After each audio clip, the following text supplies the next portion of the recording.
my family are from Iraq, but my mum, her family are from Kurdistan, so she's of Kurdish descent.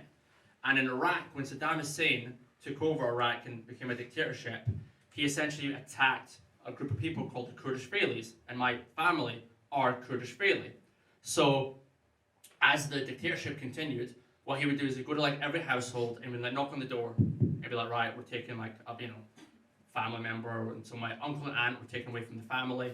And then as the dictatorship continued, like all my mom's side of the family, they were all put in jail. So moms, siblings, grandparents, all put in like a jail. And then as the time passed by, they were released from jail. However, they weren't just like sent back to their normal home. Everything was taken away, all their assets, all their possessions, and that was it. Like, they had nothing else. So what happened was they were sent to the border. So if you imagine, like, this is the Iraq border, and then this is the Iran border, and in between is like the Gulf War, and they had to essentially walk from the border to the Iranian border through that war, and it took them 3 days, and eventually they made it to the Iran border, and they started life in Iran there.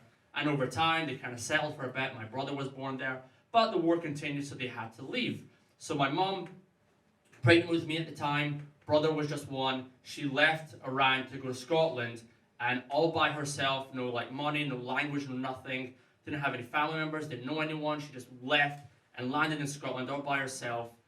And then that was it. She just had to start her whole life again with 2 babies at the time.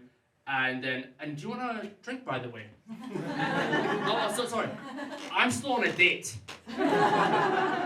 Like, this is what I tell people when I go on dates and they ask me, oh, so where are you from? And I'm like, yeah, this is exactly what I tell them. I'm like, yeah, you better get a drink because it's a long story. But like, oh, Iraq and Scotland, that's an interesting mix. Maybe we'll get a drink together. I'm like, yeah, maybe you should get a bottle because I've got a story to tell.